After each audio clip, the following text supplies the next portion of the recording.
Ladies and gentlemen, hello and welcome back to another monthly update for the Avalon Network. Today, we're going to be going over the 6 classes that are going to be available for Avalon 3. We're also going to be going over how the level up system will work, as well as a very unique addition to the crafting system in Avalon called the Meltdown system. Well, without any further ado, let's just jump right into it.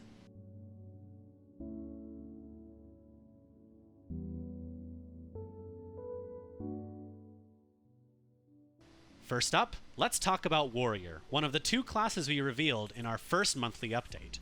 Warrior is going to start in the Altath Highlands. They are going to mainly be focused on a high health value, as well as a above average damage value.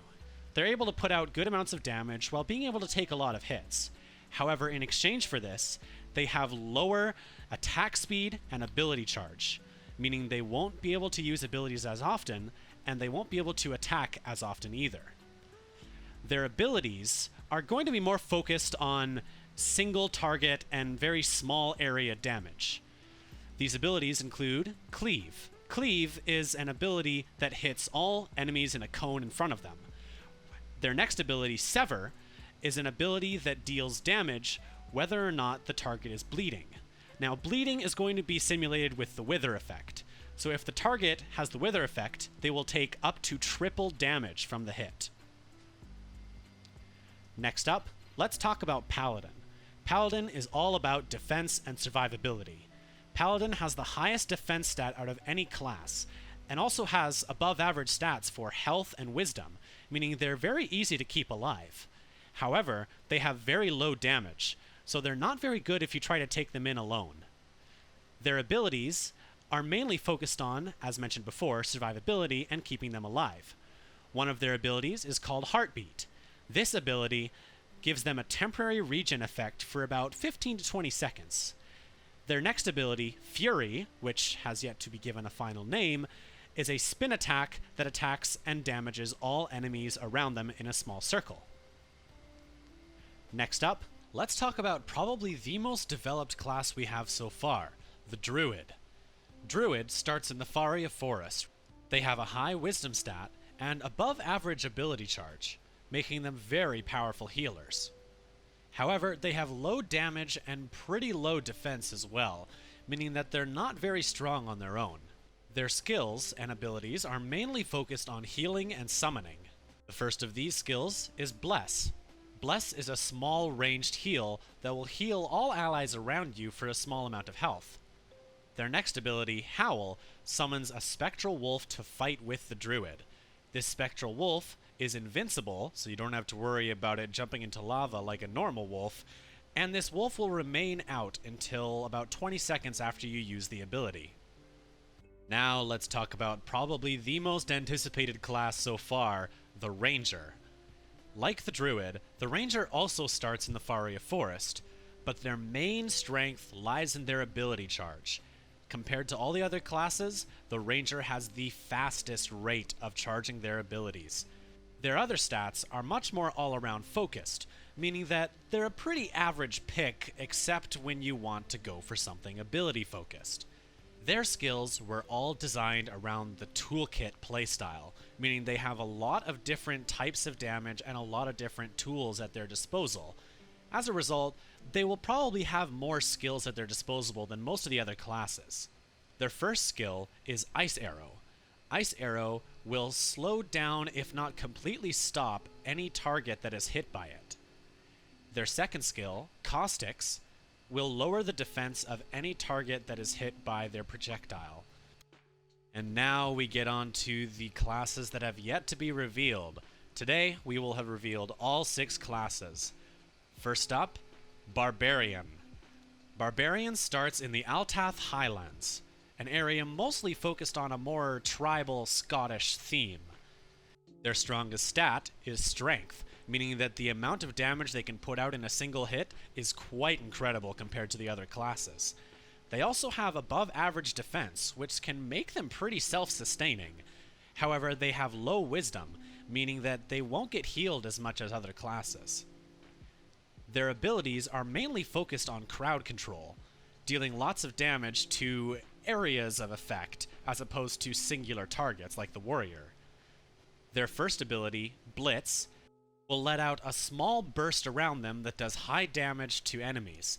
It will also give a temporary increase to strength for both the player who used it and the other players and allies around them as well. Their next ability is called Scorched Earth. This ability does constant damage to any enemies that step into the Scorched Earth area. This area is defined by where the barbarian was standing when they used the ability. And finally, we have the last class that will be released with Avalon 3. The final class is Bard.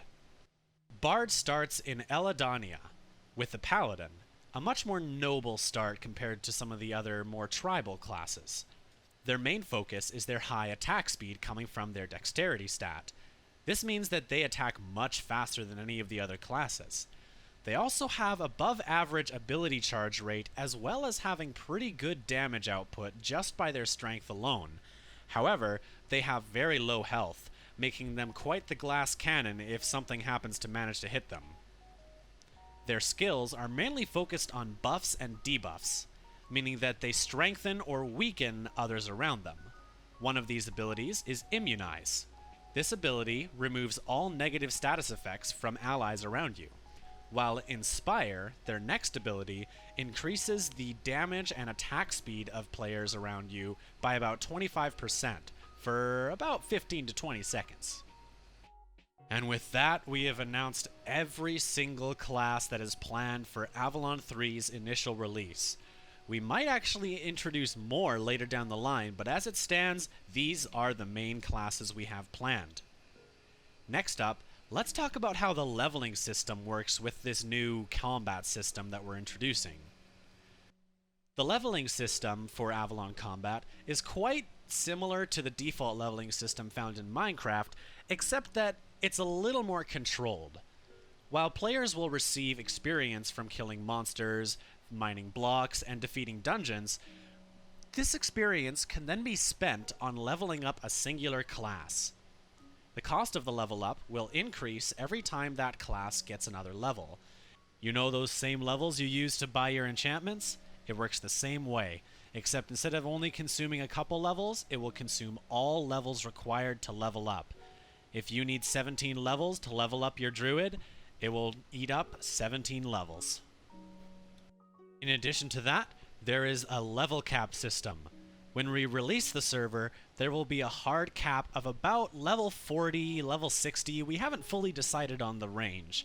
However, as the game progresses, we will be raising the level cap. But that's not all. When you first join the server, your level cap will start at 20. You will not be able to go higher than that until you unlock additional levels by killing the Ender Dragon or completing a dungeon.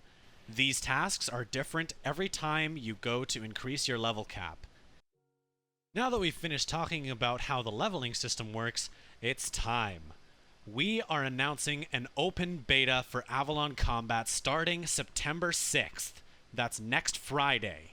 This beta will run on 1.13.2. Unfortunately, we're not quite ready to use 1.14. This server will be directly connected to the current Avalon server and can be accessed from the lobby. We'll include things like residents so players can protect land, and a few basic mythic mobs in order to make sure things don't get too stale for you guys. Of course, it's important to note that we have actually decided that levels and experience from the main Avalon server will carry over with you. However, items will not. So you'll have to start over from scratch on the beta server. Furthermore, when the beta is over, unfortunately we're going to have to say that all class levels will have to be reset before release.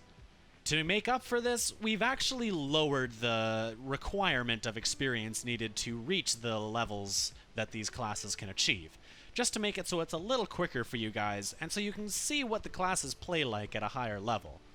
Of course, please note that since this is a beta, we expect all errors and issues to be reported to us ASAP.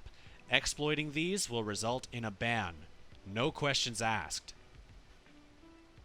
Well, I think that about does it for this monthly update. This one didn't have a lot of different pieces of content, but I think it gives people a good look at what we have done and what we have planned for the real feature of this server. Avalon come.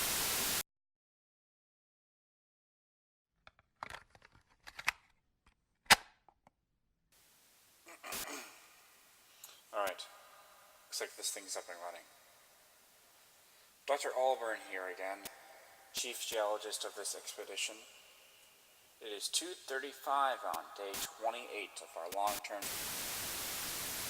We haven't found much so far. The most exciting discoveries yet was the mirror, in which you can hear the sound.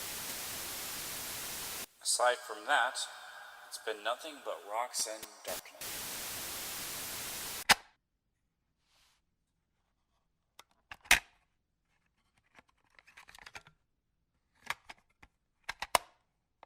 John thought he saw something moving, but that's impossible. There's no signs of life here. Nothing, intelligent or otherwise. It was probably just the shine of our lights playing a trick on his mind. No.